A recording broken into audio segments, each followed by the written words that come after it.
హృదయంలోని ఆలోచనలను ఎరిగిన పరలోకపు తండ్రి,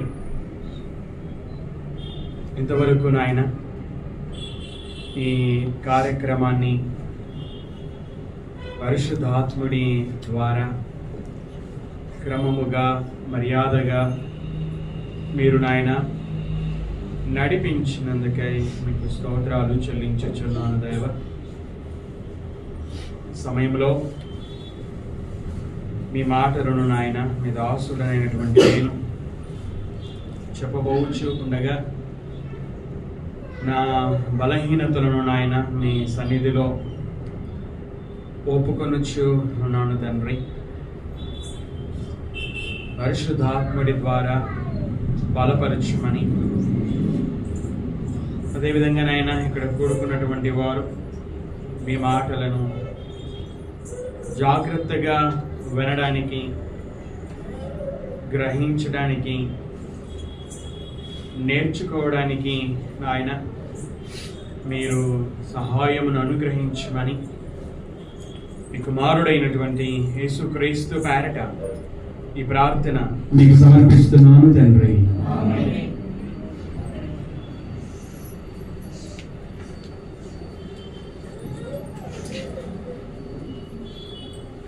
దేవుని గ్రంథంలో నుండి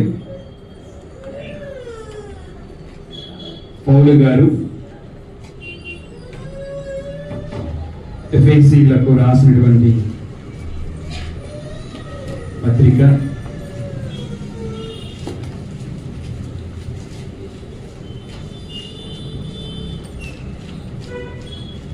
5వ అధ్యాయము 25 నుంచి 27 వరకు మనము చదువుకున్నాం. పురుషులారా మీరును మీ భార్యలను ప్రేమించండి. అటువలే క్రీస్తు కూడా సంఘమును ప్రేమించి అది కలంకమైనను ముడత అయినను అట్టిది మరి ఏదైనను లేక పరిశుద్ధమైనది గాను నిర్దోషమైనది గాను మహిమగల సంఘము గాను ఆయన తన ఎదుట దానిని నిలవబెట్టుకొనవలెనని వాక్యముతో ఉదక స్నానము చేత దానిని పవిత్రపరచి పరిశుద్ధపరచుటకై దాని కొరకు తన్ను తాను అప్పగించుకొనెను. గత వారములో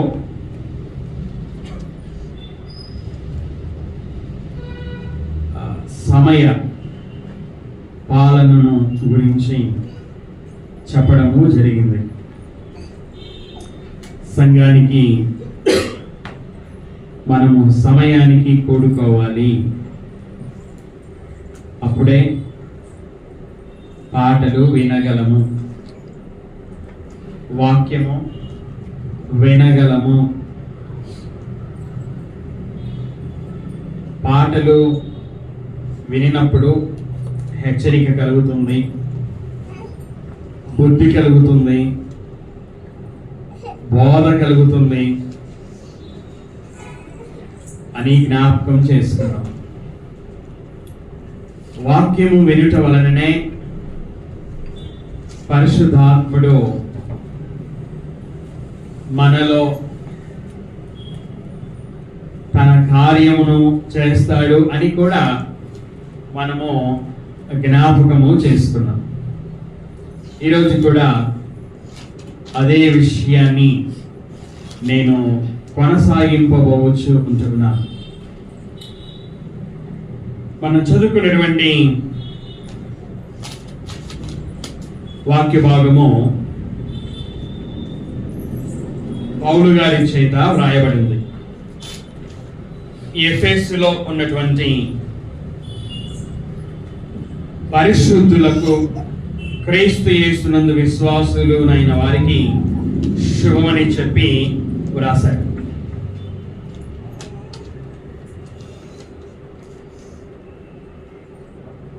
నూతన సృష్టి అయినటువంటి వారు నూతనముగా జీవించాలి అని వ్రాస్తున్నటువంటి సందర్భము ఇది. ఈ సందర్భములో మనము చదువుకున్నటువంటి 25 నుంచి 27 వరకు ఉన్నటువంటి వచనాలు భార్యాభర్తలకు సంబంధించినటువంటి వచనాలు. అవి వివాహములో మనము ఈ మాటలను తరచుగా వింటూ ఉంటాం. 22వ వచనంలో భార్యలు భర్తలకి లోబడాలి అని జ్ఞాపకం చేశాడు. 25వ వచనంలో భర్తలు భార్యలను ప్రేమించాలి అని జ్ఞాపకము చేశాడు. భర్తలు భార్యలను ఎలా ప్రేమించాలో, ఎవరి వలె ప్రేమించాలో వ్రాసినటువంటి విషయాలను మనము చదువుకున్నాం. భర్తకి క్రీస్తును మాదిరిగా చూపించాడు. భర్తలారా, మీరు మీ భార్యలని యేసుక్రీస్తు వారు సంఘమును ఏ విధంగా ప్రేమించాడో అదే విధంగా మీరు కూడా మీ భార్యలని ప్రేమింపబద్ధులై ఉన్నారు అని చెబుతూ ఉన్నటువంటి సందర్భం ఇది. ఈ సందర్భంలో యేసుక్రీస్తును గురించి మాట్లాడుతూ క్రీస్తు కూడా సంఘమును ప్రేమించి,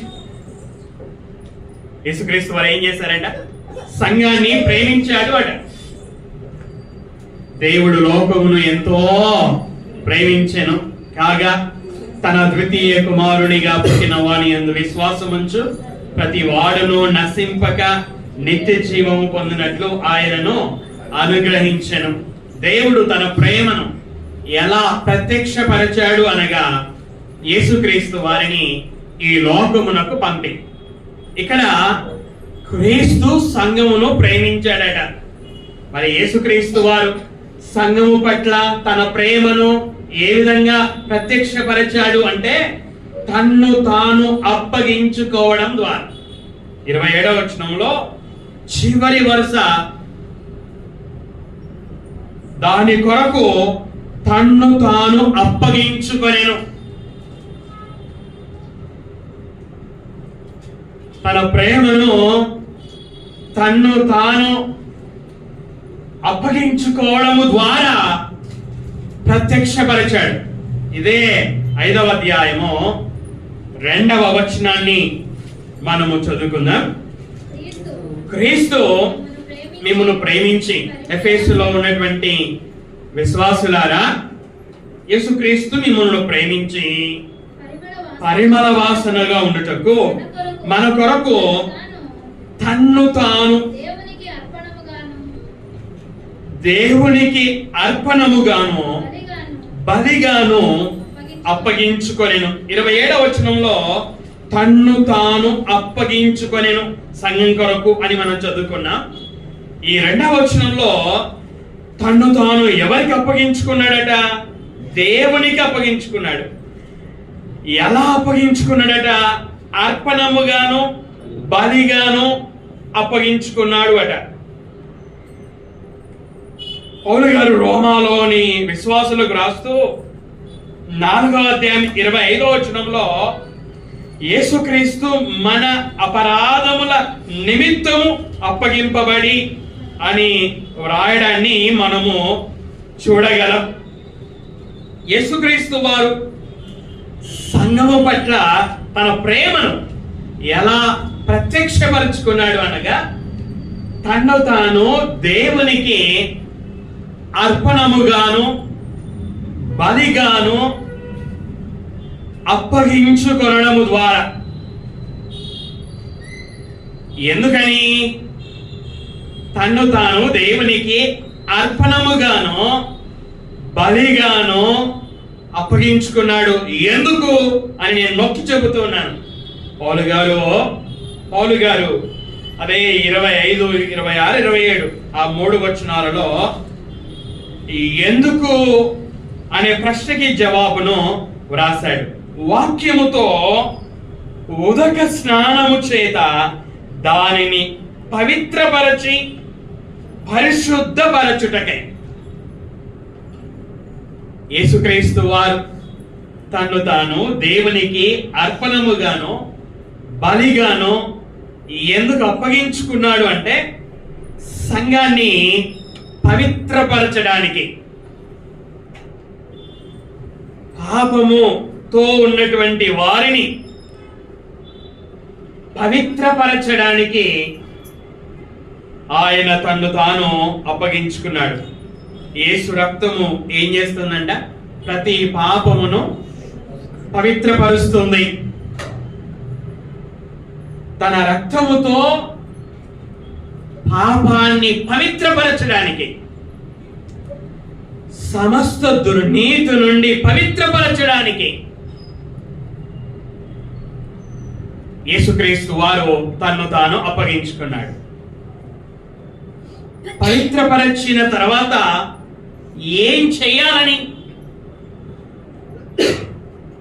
పాపమును పవిత్రపరచడానికి తన్ను తాను బలిగా అర్పణగా అప్పగించుకున్నాడు. పవిత్రపరిచిన తర్వాత నెక్స్ట్ ఏంటి? ఎందుకు పవిత్రపరిచాడు? ఉద్దేశం ఏంటి?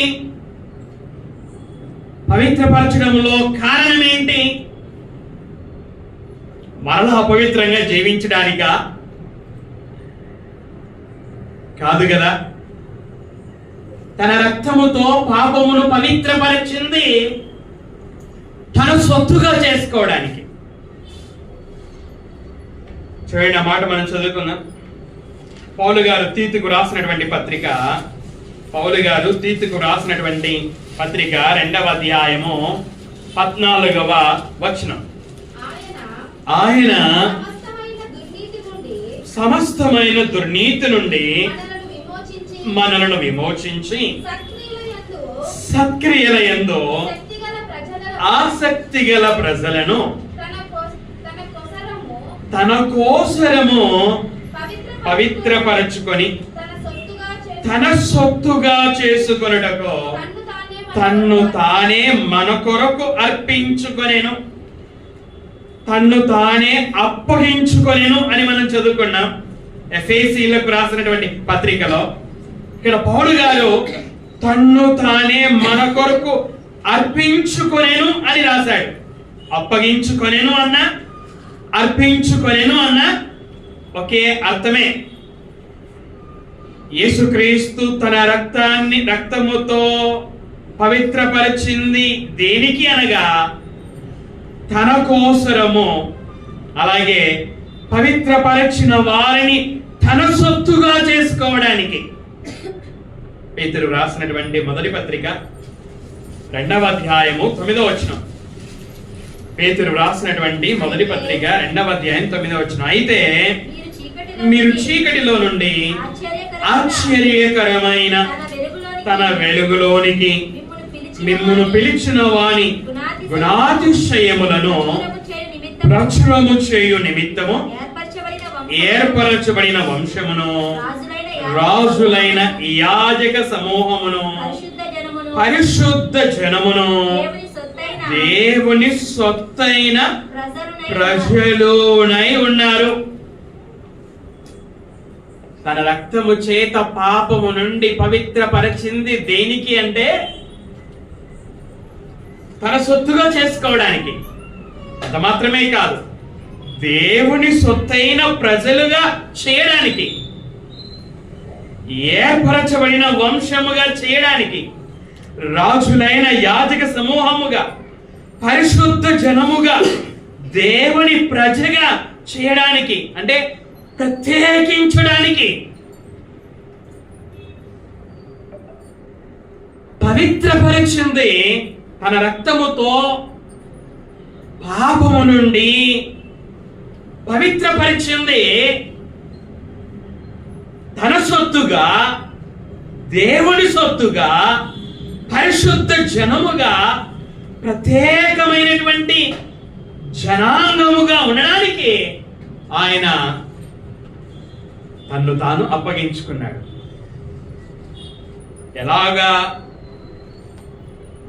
ఎలాగా పవిత్రపరిచి పరిశుద్ధపరచడానికట?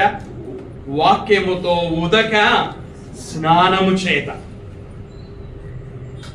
పవిత్రపరచి పరిశుద్ధపరిచి ఆయన ఏం చేయాలనుకున్నాడు? తన రక్తముతో పవిత్రపరిచాడు. తన సొత్తుగా, దేవుని సొత్తైన ప్రజలుగా చేశాడు. ప్రత్యేక జనముగా చేశాడు. తర్వాత నెక్స్ట్ ఏంటి? నెక్స్ట్ ఇక ఏం చేయాలనుకున్నాడు అని మనం వాక్యాన్ని పరిశీలన చేసినట్లయితే, అదే పౌలు గారు ఎఫెసీలకు రాసినటువంటి పత్రిక 5వ అధ్యాయము 27వ వచనంలో మనం చదువుకుంటే, పురుషులారా మీరును మీ భార్యలను ప్రేమించుడి, అటువలే క్రీస్తు కూడా సంఘమును ప్రేమించి అది కలంకమైనను ముడత అయినను అట్టిది మరి ఏదైనను లేక పరిశుద్ధమైనదిగాను నిర్దోషమైనదిగాను మహిమగల సంఘముగాను ఆయన తన ఎదుట దానిని నిలువబెట్టుకొనవలెనని. పవిత్రపరిచి పరిశుద్ధపరిచింది అంటే, ఇక్కడ పరిశుద్ధపరచడం అంటే తన సొత్తుగా, దేవుని సొత్తుగా, అలాగే ఒక ప్రత్యేక జనాంగముగా చేసింది. ఎందుకు అంటే తన ఎదుట నిలువబెట్టుకోవడానికి, సంఘాన్ని తన ఎదుట నిలువబెట్టుకోవడానికి. సంఘాన్ని తన ఎదుట ఎలా నిలవబెట్టుకోవాలనుకున్నాడట? మహిమగల సంఘముగా. మహిమగల సంఘము అంటే ప్రశస్తమైన సంఘముగా, ఘన సంఘముగా. మహిమగల సంఘము అనే మాటకు అర్థాలవి. మహిమగల సంఘము అంటే కలంకము లేని, ముడత లేని, అట్టిది మరి ఏదైనాను లేని సంఘముగా యేసుక్రీస్తు తన ఎదుట నిలువబెట్టుకోవాలనుకున్నాడు. కలంకము లేని సంఘం.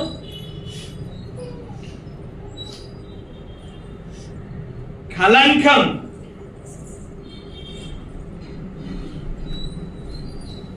నైతిక లోపము లేని సంఘముగా తన ఎదుట నిలవబెట్టుకోవాలి అని అనుకున్నాడు. సంఖ్యాకాండము 19వ అధ్యాయము 2వ వచనాన్ని మనము చదువుకుందాం.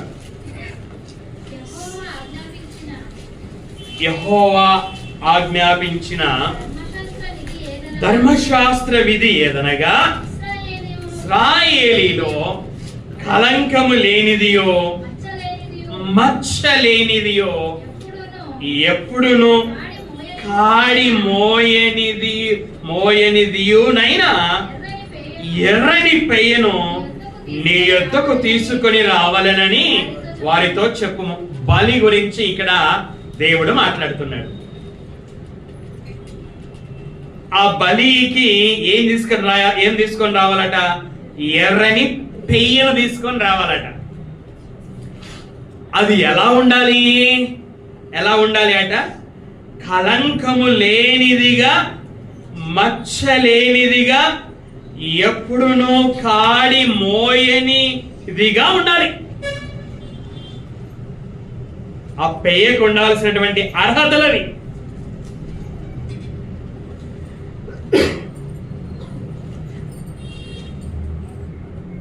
అప్పుడే దేవుడు దానిని అంగీకరిస్తాడు. ఎర్రని పెయ్య కలంకముతో ఉన్నట్లయితే ఆ బలి అంగీకరింపబడదు.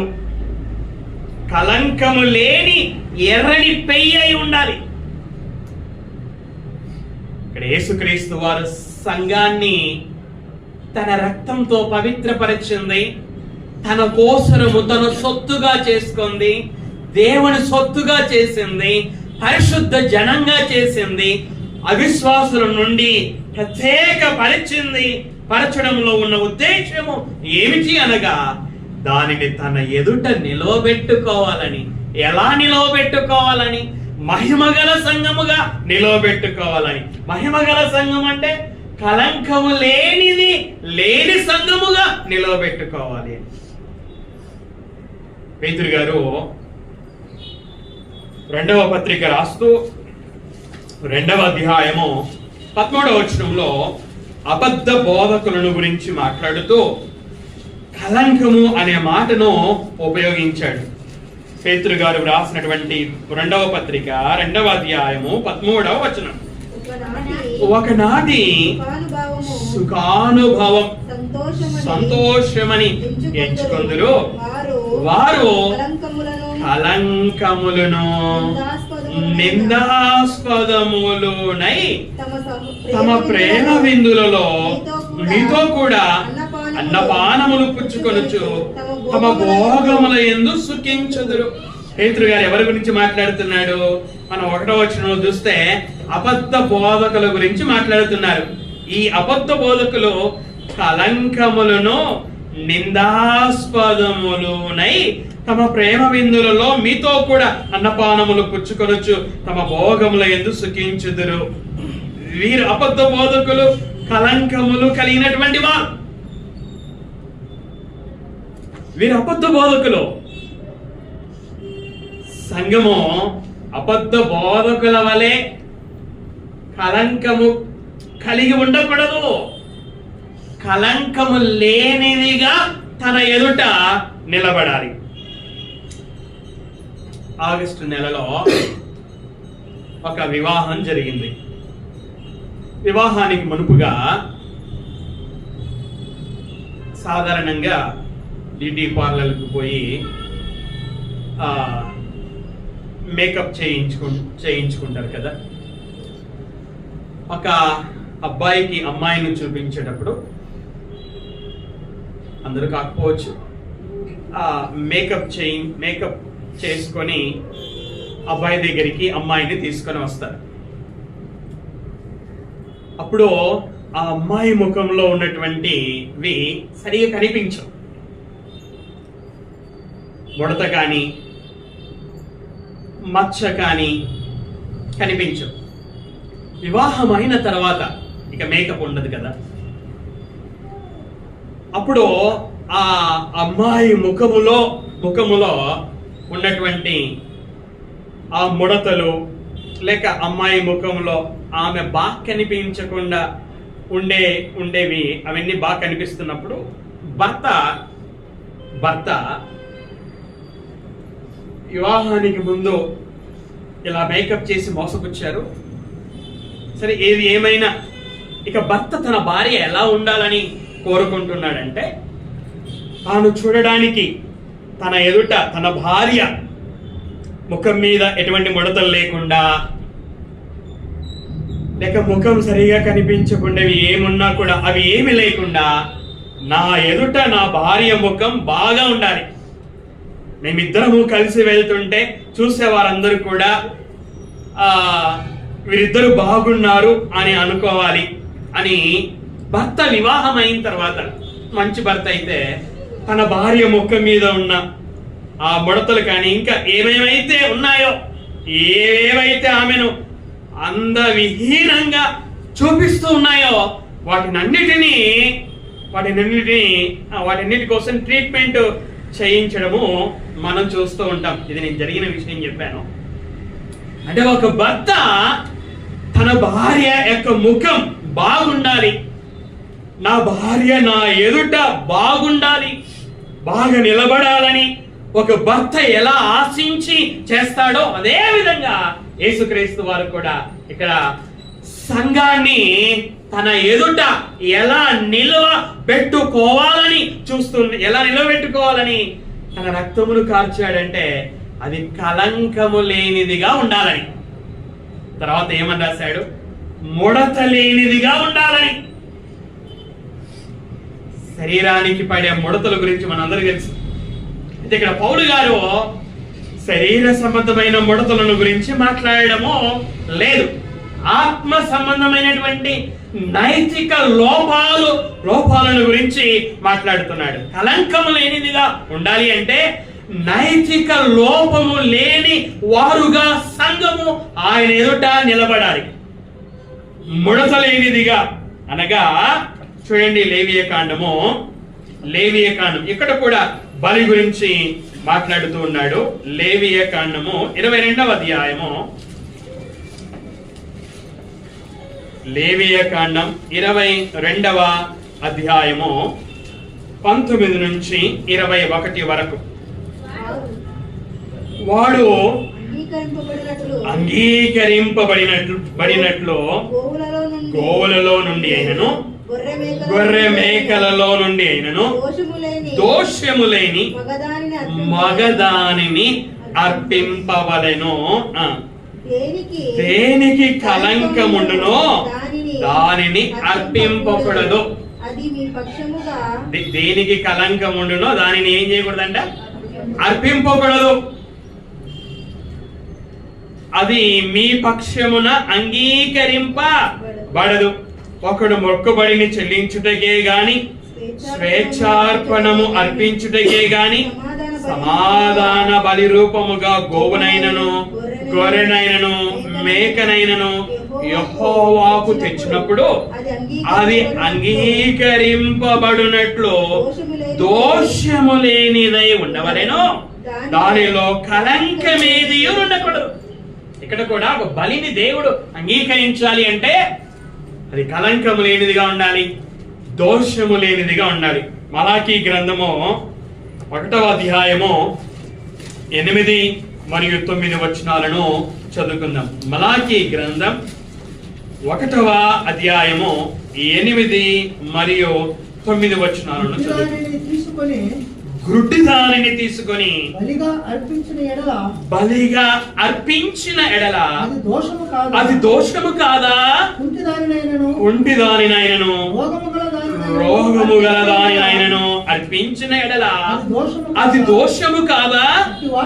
అట్టి వాటిని నీ అధికారికి నీవిచ్చిన ఎడల అతడు నీకు దయచూపునా, నిన్ను అంగీకరించునా అని సైన్యములకు అధిపతియగు యెహోవా అడుగుచున్నాడు.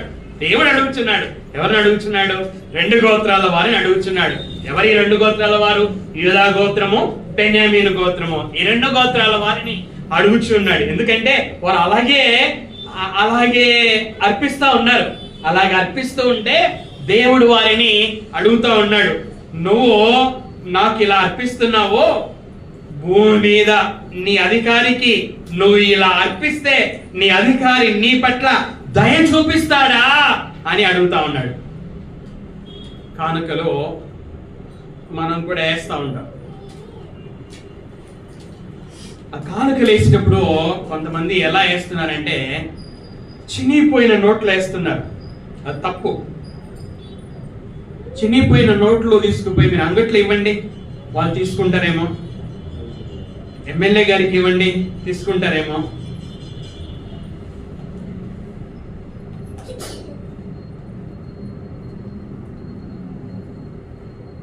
ఇక్కడ గ్రుడ్డిది, కొంటిది, రోగం గలది, ఇటువంటి వాటిని వాళ్ళు అర్పిస్తున్నారు. అర్పించకూడదు అని దేవుడు తెలియజేస్తున్నాడు. కాబట్టి మనం కూడా కానుకలు వేసేటప్పుడు అలాగే కానుకలను వేయకూడదు. ఏది ఏమైనా సంఘం తన ఎదుట ఎలా నిలబడాలి అని యేసుక్రీస్తు వారు ఆశించుచున్నారు అనగా అది ముడత లేని సంఘముగా నిలవబడాలి అని. ఆత్మ సంబంధమైనటువంటి లోపాలు లేని సంఘముగా నిలవబడాలి. పౌలు రాస్తాడు, కలంకమైనను ముడత అయినను అట్టిది మరి ఏదైనను అని దేవుడు ఎలా కోరుకుంటున్నాడు చూడండి. యేసుక్రీస్తు ఎదుట సంఘం ఎలా నిలబడాలట? ఇలా నిలబడాలి, మహిమగల సంఘంగా నిలబడాలి. మహిమగల సంఘము అంటే కలంకము లేనిదిగా, ముడత లేనిదిగా, అట్టిది మరి ఏదైనను లేని సంఘముగా నిలబడాలి. ఇంకా ఏంటి, ఇంకేమని రాశాడు? ఇవి లేకుండా ఇంకా ఏవి కలిగి ఉండి నిలబడాలి అట. మనం అదే వచనాన్ని చదువుకుంటే, పరిశుద్ధమైనదిగాను నిర్దోషమైనదిగాను. రెండు విషయాలను ఇక్కడ రాశాడు. ఏమిటంటే, పరిశుద్ధమైనదిగా సంఘము ఎలా నిలబడాలట? యేసుక్రీస్తు ఎదుట. సంఘం అంటే మనమే, బాప్తిసం తీసుకున్న మనం అందరం కూడా సంఘం. మనం ఎలా నిలబడాలట? పరిశుద్ధమైన సంఘముగా నిలబడాలి అట. దేవుని గురించి వ్రాయబడి ఉంది, ఆయన పరిశుద్ధుడై ఉన్నాడు. యెషయా గ్రంథము 6వ అధ్యాయము, యెషయా గ్రంథము 6వ అధ్యాయము మనం చదువుకుందాం చూడండి. 2వ వచనాన్ని చదవండి. ఆయనకు పైగా శరాపులు నిలిచి ఉండిరి. శరాపులు అంటే మహాదూతలు నిలిచి ఉన్నారట. ఒక్కొక్కరికి 6 రెక్కలు ఉండెను. ప్రతి వాడు 2 రెక్కలతో తన ముఖమును, 2తో తన కాళ్ళను కప్పుకొనొచ్చు, 2తో ఎగురుచుండెను. వారు మహాదూతలు ఇలా చేస్తా ఉన్నారు. సైన్యములకు అధిపతియగు యెహోవా పరిశుద్ధుడు, పరిశుద్ధుడు, పరిశుద్ధుడు, సర్వలోకము ఆయన మహిమతో నిండి ఉన్నది అని గొప్ప స్వరముతో ప్రతిగానములు చేయించు ఉన్నారట. మహాదూతలు ప్రతిగానాలు చేయించు ఉంటూ ఉన్నారట. ఏమని? పరిశుద్ధుడు, పరిశుద్ధుడు, పరిశుద్ధుడు అని. ప్రకటన గ్రంథము 4వ అధ్యాయము, ప్రకటన గ్రంథం 4వ అధ్యాయము 8వ వచనాన్ని నేను మీకోసం చదివి వినిపిస్తాను. ఈ 4 జీవులలో ప్రతి జీవికి 6 రెక్కలు ఉండెను. అవి చుట్టూను రెక్కల లోపటను కన్నులతో నిండి ఉన్నవి. అవి భూత వర్తమాన భవిష్యత్తు కాలములలో ఉండు సర్వాధికారియు దేవుడునగు ప్రభువు పరిశుద్ధుడు, పరిశుద్ధుడు, పరిశుద్ధుడు అని మానక రాత్రింబగళ్ళు చెప్పుచుండును. ఇక్కడ 4 జీవులు కూడా మానకుండా రాత్రింబగళ్ళు దేవుని గురించి ఏమని చెప్తున్నాయి? పరిశుద్ధుడు, పరిశుద్ధుడు, పరిశుద్ధుడు అని. కాబట్టి సువార్త ద్వారా మనలను పిలిచినటువంటి దేవుడు ఏమై ఉన్నాడు అనగా, ఆయన పరిశుద్ధుడై ఉన్నాడు. మహాదూతల చేత, 4 జీవుల చేత పరిశుద్ధుడు, పరిశుద్ధుడు, పరిశుద్ధుడని ప్రతిగానాలు పొందుకొనొచ్చు ఉన్నాడు. మానక ఆ రాత్రింబగళ్ళు వారు చెబుచూ ఉండగా ఈయన దేవుడు పొందుకొనొచ్చు ఉంటూ ఉన్నాడు. అలాంటి దేవుడు మనం కూడా పరిశుద్ధమైనటువంటి ప్రవర్తన కలిగి ఉండాలనే తన మాటలలో రాయించాడు. చూడండి, పేతురు రాసినటువంటి మొదటి పత్రిక, మొదటి అధ్యాయము 14వ వచనం.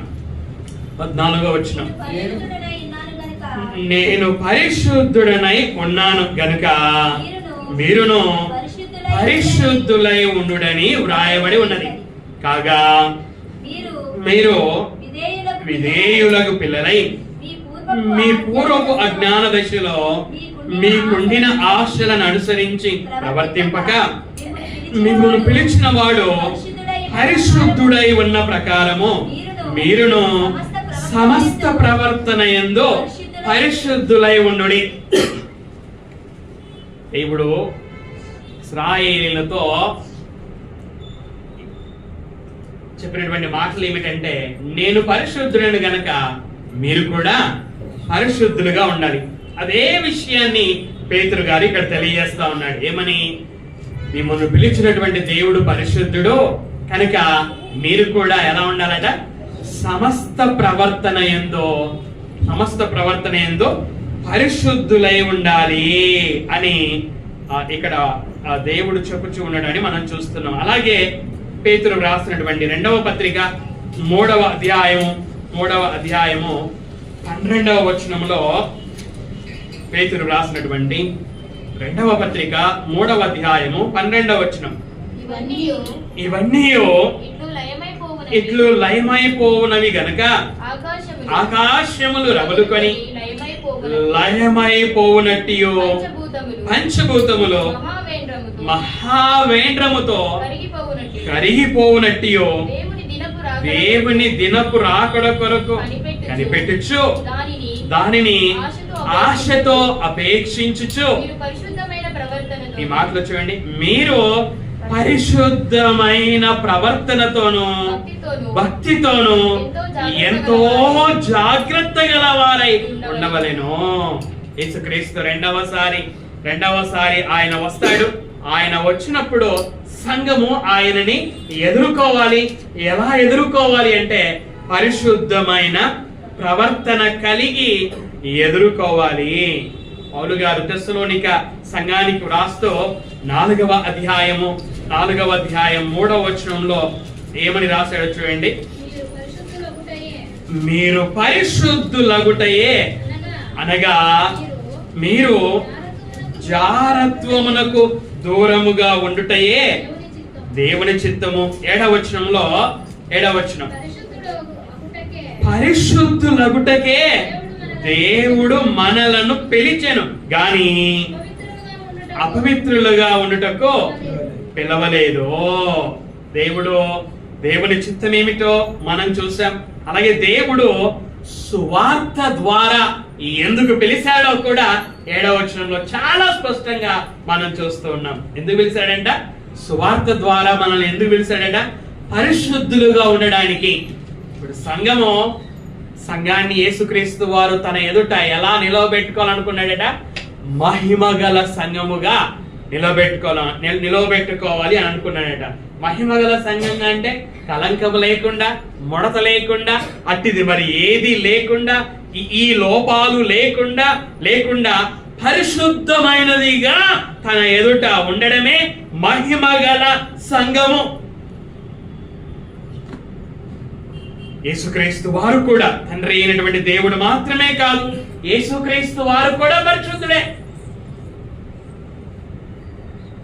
అలాగే మనలో నివసించుచున్నటువంటి పరిశుద్ధుడు ఆత్మ కూడా పరిశుద్ధమైన వాడే. అలాగే మన చేతిలో ఉన్నటువంటి ఈ లేఖనాలు కూడా ఎటువంటి లేఖనాలు? ఇవి పరిశుద్ధమైనటువంటి లేఖనాలు. పరలోకంలో ఉన్నటువంటి కోట్ల కొలది దేవదూతల గురించి వ్రాయబడినటువంటి ఒక మాట ఏంటంటే పరిశుద్ధ దేవదూతలు. దేవుడు పరిశుద్ధుడు, క్రీస్తు పరిశుద్ధుడు, మనలో నివసించుచున్న ఆత్మ పరిశుద్ధుడు. మన చేతిలో ఉన్న లేఖనాలు పరిశుద్ధమైనవి, కోట్ల కొలది దూతలు పరిశుద్ధమైనవి. మన మరణం తర్వాత మనం వెళ్ళే లోకము కూడా ఎటువంటిదంట? పరిశుద్ధమైనది. మరణం తర్వాత మనం ఎక్కడికి వెళ్ళాలి? పరలోకం వెళ్ళాలి. మన్నైనది వెనకటి వలనే మన్నుకు చేరును, ఆత్మ దాని దయచేసిన దేవుని యొద్దకు చేరును. ఆత్మ దేవుని యొద్దకు చేరాలి. అందుకే బైబిల్ తెలియజేస్తుంది, మనది ఈ లోకం మన సొంత దేశము కాదు. మనం ఈ లోకంలో పరదేశులం, ఈ లోకంలో యాత్రికులం. మన సొంత దేశం పరలోకం. ఆ పరలోకంలో దేవుడు ఉన్నాడు, ఆ పరలోకంలో క్రీస్తు ఉన్నాడు, ఆ పరలోకంలో పరిశుద్ధాత్ముడు ఉన్నాడు, ఆ పరలోకములో కోట్ల కొలది దేవదూతలు ఉన్నారు, ఆ పరలోకములో విశ్వాసులు ఉంటారు. ఆ స్థలం పరిశుద్ధమైనది. పరిశుద్ధుడైన తండ్రి ఉన్నాడు, పరిశుద్ధుడైన క్రీస్తు ఉన్నాడు, పరిశుద్ధుడైన ఆత్మ ఉంటాడు, పరిశుద్ధమైనటువంటి దేవదూతలు ఉన్నారు. కనుక అది స్థలం పరిశుద్ధమైనది. కనుక మనం కూడా ఎలా ఉండాలి? మనం కూడా పరిశుద్ధులముగా ఉండాలి. అందుకే సంఘాన్ని ఎలా నిలబెట్టుకోవాలనుకున్నాడట? పరిశుద్ధమైనదిగా. యేసుక్రీస్తు వారు తన్ను తాను అప్పగించుకున్నది లేక అర్పించుకున్నది, అర్పణముగా, బలిగా, అంటే తన రక్తాన్ని కార్చింది పాపాన్ని పవిత్రం చేయడానికి, పాపము నుండి పవిత్రపరచడానికి ఉన్న ఉద్దేశం ఏమిటంటే తనకు సొత్తుగా చేసుకోవడానికి, దేవునికి సొత్తుగా చేయడానికి, పరిశుద్ధ జనంగా చేయడానికి, మరలా మద్యపానానికి బానిస కావడానికి కాదు, మరలా అక్రమ సంబంధాలతో అపవిత్రమైన జీవితం జీవించడానికి కాదు, రక్తముతో పవిత్రపరచి ప్రత్యేకపరచుకున్నది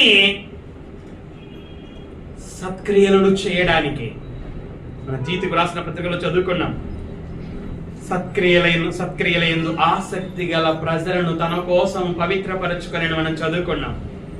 పవిత్రపరచి ప్రత్యేకపరిచింది సత్క్రియలు చేయడానికి, దుష్క్రియలు చేయడానికి కాదు.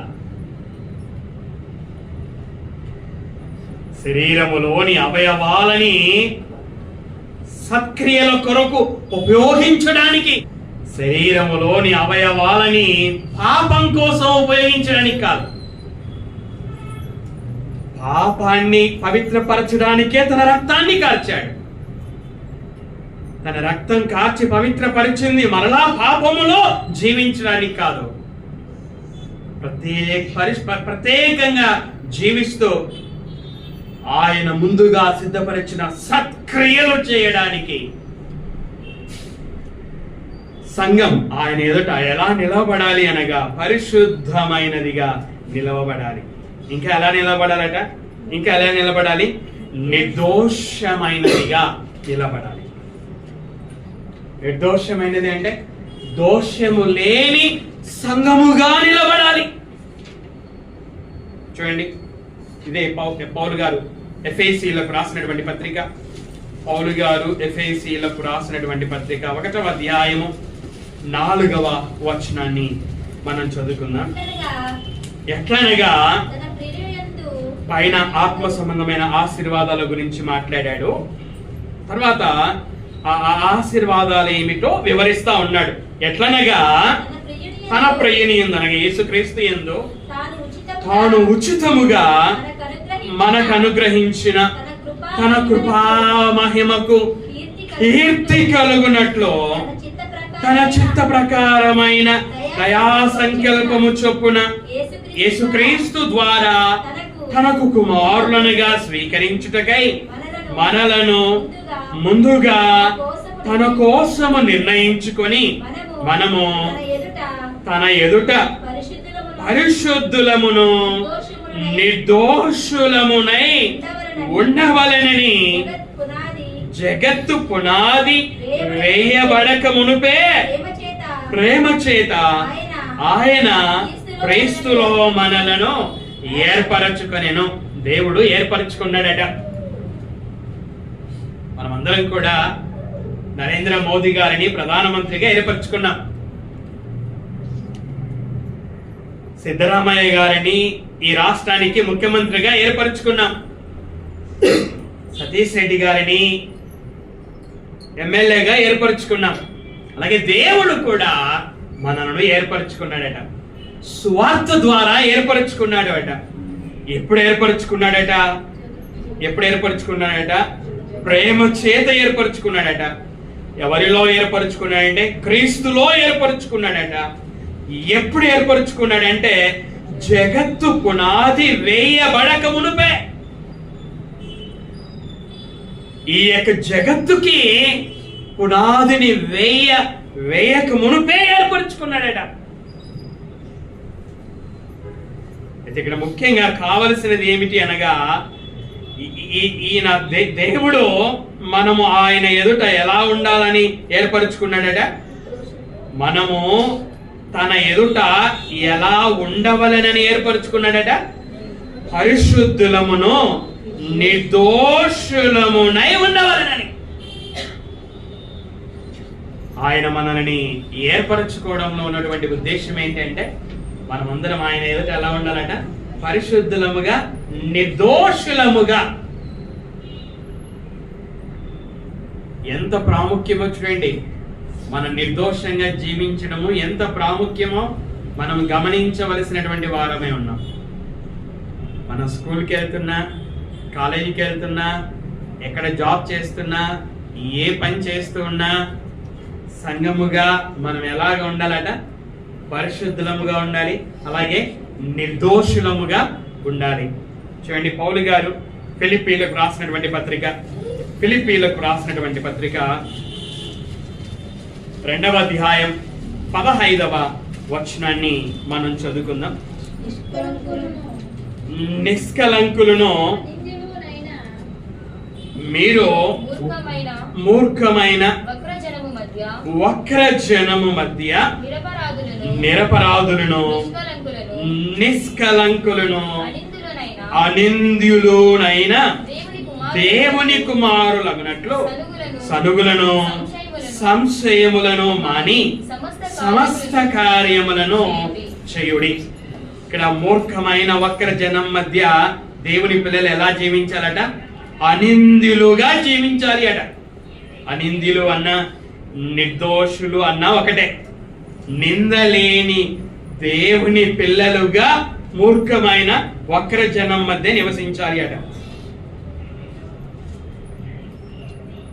ఇలా జీవించడమే మహిమ గల సంఘం. యేసుక్రీస్తు వారు సంఘాన్ని తన ఎదుట ఎలా నిలవబెట్టుకోవాలి అనుకున్నాడు అంటే, మహిమ గల సంఘముగా నిలవబెట్టుకోవాలనుకున్నాడు. మహిమ గల సంఘం అంటే కలంకము లేనిదిగా, ముడత లేనిదిగా, అట్టిది మరి ఏదైనాను లేనిదిగా, అలాగే పరిశుద్ధమైనదిగా, నిర్దోషమైనదిగా జీవించడమే మహిమగల సంఘం. ఇలాగ సంఘం తన ఎదుట మహిమగల సంఘముగా నిలవబడాలి అని దానిని తన రక్తముతో పవిత్రపరచి తన సొత్తుగా, దేవుని సొత్తుగా ప్రత్యేకపరచడం కొరకు ఆయన తను తాను బలిగా, అర్పణగా అప్పగించుకున్నాడు. అయితే మనం మహిమగల సంఘముగా మారాలి. కలంకము లేని, ముడత లేని, అట్టిది మరి ఏదైనాను లేని, పరిశుద్ధమైనదిగా, నిర్దోషమైనదిగా మనం జీవించాలి అంటే ఖచ్చితముగా పరిశుద్ధాత్ముడు మనలో కార్యము చేయడానికి మనము విధేయత చూపవలసినటువంటి వారమై ఉన్నాం. చూడండి, ఒక మాట చదువుకుందాం. రోమీలకు రాసినటువంటి పత్రిక 15వ అధ్యాయము 16వ వచనం. రోమీలకు రాసినటువంటి పత్రిక 15వ అధ్యాయము 16వ వచనం. అయినను అన్యజనులు అను అర్పణ, ఈ మాటలు చూడండి, పరిశుద్ధాత్మ వలన పరిశుద్ధపరచబడి, చాలండి, పరిశుద్ధపరచబడి. ఎవరి వలన? పరిశుద్ధాత్మ వలన. ఇక్కడ మీకు అర్థం కావాల్సింది ఏంటంటే, ఎవరి వలన పరిశుద్ధపరచబడతాం? పరిశుద్ధాత్మ వలన పరిశుద్ధపరచబడతాం. మహిమగల సంఘంగా నిలబడడం అంటే అర్థం ఏంటి? కలంకం లేకుండా, మడత లేకుండా, అట్టిది మరి ఏది లేకుండా, పరిశుద్ధమైనదిగా, నిర్దోషమైనదిగా ఉండడమే మహిమగల సంఘం. ఇప్పుడు మరి కలంకం లేకుండా, ముడత లేకుండా, అట్టిది మరి ఏది లేకుండా, పరిశుద్ధమైనదిగా, నిర్దోషమైనదిగా మనము నిలవబడాలి అంటే ఎవరు మనకు సహాయం చేయాలి? పరిశుద్ధాత్ముడు సహాయం చేయాలి. పరిశుద్ధాత్ముడు ఎక్కడ నివసిస్తున్నాడు? మనలో నివసించుచు ఉన్నాడు. మనలో నివసించు పరిశుద్ధాత్ముడు మనకు సహాయం చేయాలి. ఎప్పుడు సహాయం చేస్తాడు? పరిశుద్ధాత్ముడు మనల్ని మనల్ని మహిమగల సంఘంగా ఎప్పుడు ఆయన మనల్ని తీర్చిదిద్దుతాడు, ఎప్పుడు మహిమగల సంఘంగా మనలో రూపాన్ని ఏర్పరుస్తాడు అంటే మనం విధేయత చూపించినప్పుడు. అవిధేయత చూపించినప్పుడు కాదు, ఎప్పుడు విధేయత చూపించినప్పుడు. దేవుడు ఎవరికి పరిశుద్ధాత్ముడిని వరంగా ఇస్తాడంటే విధేయులకు మాత్రమే, అవిధేయులకు కాదు. సువార్తకు విధేయత చూపిన వారికే పరిశుద్ధాత్ముడిని వరంగా ఇస్తాడు దేవుడు. పరిశుద్ధాత్ముడు విశ్వాసిని మహిమగల సంఘంగా లేక విశ్వాసులని మహిమగల సంఘంగా ఎప్పుడు రూపిస్తాడు అంటే ఆ విశ్వాసులు విధేయత చూపించినప్పుడు. దేనికి విధేయత చూపినప్పుడు? వాక్యానికి విధేయత చూపినప్పుడు. మన చేతిలో ఉన్న వాక్యానికి, నేను చెబుతున్న వాక్యానికి, మీరు వింటున్నటువంటి వాక్యానికి ఎప్పుడైతే విధేయత చూపిస్తారో అప్పుడు మనలో నివసించుచున్న పరిశుద్ధాత్ముడు మనలను మహిమగల సంఘంగా రూపిస్తాడు. విధేయత చూపాలి, వాక్యానికి విధేయత చూపాలి. వాక్యానికి విధేయత చూపాలి అంటే మొదట వాక్యం వినాలి కదా. వాక్యం వినాలి కదా. వాక్యము వినాలి అంటే వాక్యం వినాలి, అలాగే వాక్యముతో కూడిన పాటలు పాడాలి అంటే, వాక్యముతో కూడిన పాటలను వినాలి అంటే సంఘానికి సమయానికి కూడుకోవాలి. సంఘానికి సమయానికి కూడుకోకపోతే వాక్యముతో కూడిన పాటలు వినలేం, వాక్యాన్ని మనం వినలేం. వినకపోతే విధేయత ఎక్కడ?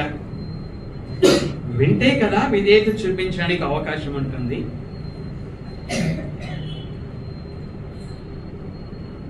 విధేయత చూపించకపోతే పరిశుద్ధాత్ముడు మనలో కార్యం ఎక్కడ చేస్తాడు? కార్యం చేయకపోతే మనం మహిమగల సంఘంగా ఎలా మార్పు చెందుతాం? ఇది సాధ్యం కాదు. కాబట్టి మహిమగల సంఘముగా మనం ఆయన ఎదుట మార్పు రోజు రోజు ఇది ఒకే రోజులో జరిగేది కాదు. రోజు మహిమగల సంఘంగా మనం రూపుదిద్దుకోవాలి అంటే విధేయత ప్రతిరోజు చూపించవలసిన వారు. ప్రతిరోజు కూడా దేవుని మాటలకి మనం విధేయత చూపుతూ ఉంటే పరిశుద్ధాత్ముడు మనం చూపే విధేయత ద్వారా మనల్ని మహిమగల సంఘముగా ఆయన రూపుదిద్దుతాడు. అలా రూపుదిద్దాలి అంటే మన వాక్యానికి విధేయత చూపించాలి. వాక్యానికి విధేయత చూపించాలి అంటే మనము వాక్యము వినాలి. వాక్యం వినాలి అంటే వాక్యము వినడానికి మనం సమయానికి సంఘముగా కూడుకోవాలి. వాక్యముతో కూడిన పాటలు వినడానికి మనము సమయానికి సంఘముగా కూడుకోవాలి. కాబట్టి ఆ విధంగా చేస్తూ విధేయత చూపుతూ పరిశుద్ధాత్ముడు మనలో కార్యము చేయడానికి మనము పరిశుద్ధాత్మునికి అనుమతిని ఇస్తూ మహిమగల సంఘముగా మనము మార్చుకోవాలి అని ప్రభువు పేరట మనవి చేస్తున్నాం. ప్రార్థన చేసుకున్నాం. మోకరించి తలలో ఉంచుకొని కన్ను మూసుకున్నట్లయితే ప్రార్థన చేసుకున్నాం. ప్రార్థన వినుదేవ, ఇంతవరకు నాయన మీ మాటలు చెప్పడానికి మీరు సహాయం చేసినందుకై స్తోత్రాలు చెల్లించుచున్నాను దేవ. చెప్పినటువంటి నేను నాయన ఆ విధంగా జాగ్రత్తలు తీసుకోవడానికి సహాయం చేయండి. అదేవిధంగా నాయన ఇక్కడ ఉన్నటువంటి వారు ఈ మాటలు విన్నారు. కొందరు నాయన మీ మాటలకు విధేయత చూపిస్తూ వారి నడతలను శుద్ధి చేసుకొని ఉన్నారు. మరికొందరి పరిస్థితి ఎరుగుదురు. వారిని మీకు జ్ఞాపకం చేయించు ఉంటున్నాను దైవం. ఎవరైతే ఇంకా విధేయత చూపించలేదో వారు కూడా నాయన మీకు విధేయత చూపించినట్లుగా, నడతలను శుద్ధి చేసుకున్నట్లుగా, మీ నుండి ఆశీర్వాదాలు పొందినట్లుగా వారు జీవించాలి అని వారి కొరకై మీ సన్నిధిలో అడుగుచున్నాను దైవం. ముందున్న కార్యక్రమాన్ని కూడా నాయన పరిశుద్ధాత్ముడి ద్వారా క్రమముగా మర్యాదగా మీరు నడిపించమని మీ కుమారుడైనటువంటి యేసుక్రీస్తు పేరట ఈ ప్రార్థన మీకు సమర్పిస్తున్నాను తండ్రి.